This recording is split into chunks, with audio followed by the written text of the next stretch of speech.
Cette rencontre, qui était censée être la plus importante dans le calendrier du médiateur de la CEDEAO dans la crise guinéenne, a connu l'absence notoire des trois plus grandes formations politiques du pays, à savoir le RPG Arc-en-Ciel de Dr Ibrahima Kassori Fofana, l'UFDG de Cellou Dalein Diallo et l'UFR de Sidya Touré. Durant 2 heures d'horloge, Thomas Yahi Boni a échangé à huis clos avec certains responsables de la classe politique présents sur les mots qui assaillent la transition actuelle, notamment la reprise du dialogue inclusif, la libération des détenus sociopolitiques et la durée de la transition. L'occasion a été mise à profit par les participants pour proposer des solutions idoines afin de permettre à la Guinée de vivre une transition inclusive et apaisée.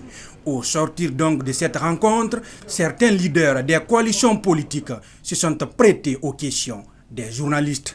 Nous avons décliné nos préoccupations.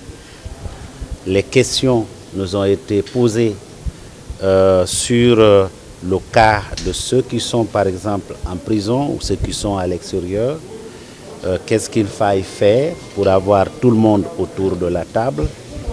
Et nous avons promis qu'on allait leur déposer dans les minutes qui vont suivre, n'est-ce pas, au propre, notre mémo accompagné du chronogramme schématique. C'est important que le médiateur soit venu et que les Guinéens acceptent de se mettre autour de la table pour discuter de nos problèmes internes, de les évacuer afin que ce pays soit en paix.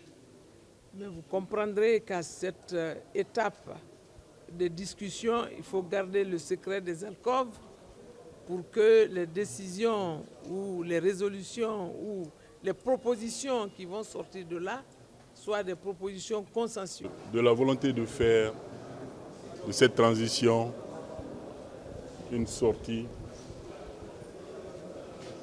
de crise. Il a été question de s'unir, de s'accepter, de faire des concessions. Quand on dit faire des concessions, c'est de part et d'autre. Que l'État accepte et que ceux qui s'opposent aussi acceptent pour une Guinée meilleure. Car nous venons de très loin. On doit prôner la paix. Le médiateur de la CEDEAO, lui, a déploré l'absence de l'UFDG, du RPG Arc-en-Ciel, mais aussi de l'UFR. Il a donc promis d'aller à la rencontre de ces formations politiques avant de quitter Conakry. Après la classe politique, Thomas Yahi Boni recevra ce jeudi les membres du CNT, la société civile, les ambassadeurs de la CEDEAO, les ambassadeurs du G5, mais aussi les associations des femmes, des jeunes et des leaders de la paix.